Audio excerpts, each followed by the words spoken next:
আমারও কিছু বলেন এই প্রসঙ্গ। ধন্যবাদ। আমার নুরুদ্দিন এবং দেলার ভাই যেটা বললেন, আমাদের কিন্তু অনেক টেকনিশিয়ান আছে যারা বিশ্ববিদ্যালয় থেকে লেখাপড়া করে পাশ করছে।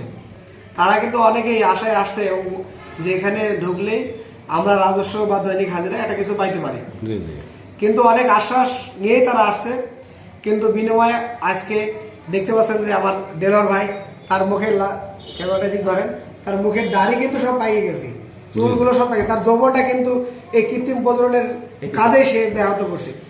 দুঃখের বিষয় যে স্বপ্ন নিয়ে তিনি এখানে আসছিলেন, আজকে তার স্বপ্ন কিন্তু স্বপ্নই থেকে গেল।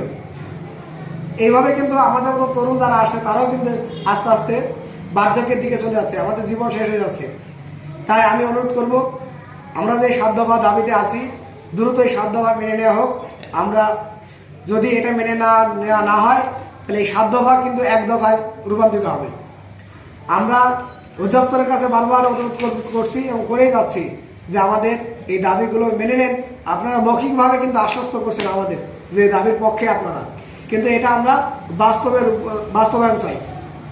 এবং আমার দেলোয়ার ভাই যেটা বললো যে আমাদের ঊর্ধ্বতন কর্মকর্তারা যেখানে প্রশিক্ষণ হোক, আমাদের সাথে মিটিং হোক, সবাই তখন আশ্বস্ত করে যে তোমাদের ভালো কিছু হচ্ছে। আজকে 12 বছর 15 বছর 20 বছর ধরে একই আশ্বস্ত শুনে আসছে, কিন্তু ফলাফল কি হচ্ছে?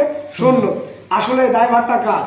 আজকে একজন পরিচালক 1 বছর 2 বছর জন্য চেয়ারে বসেন, একজন ডিজি 1 বছর 6 মাসের জন্য চেয়ারে বসেন। চেয়ারে বসার পরেই কিন্তু টেকনিশিয়ানদেরকে আশ্বস্ত করে যে তোমাদের ভালো কিছু করছি।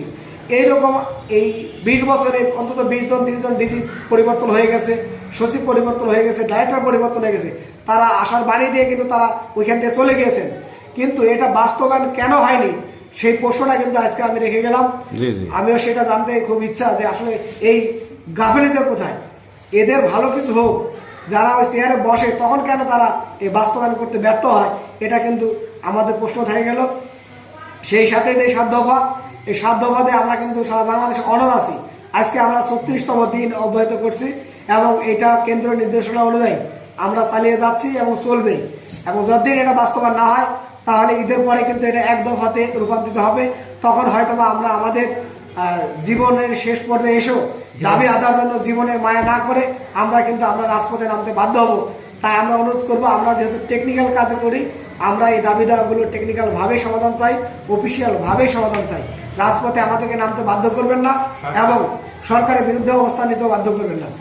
দেখা যায় এই রাজপথে নামলে আমাদের প্রাণী সম্পদ অধিদপ্তরের মান সম্মান ক্ষুণ্ণ হবে।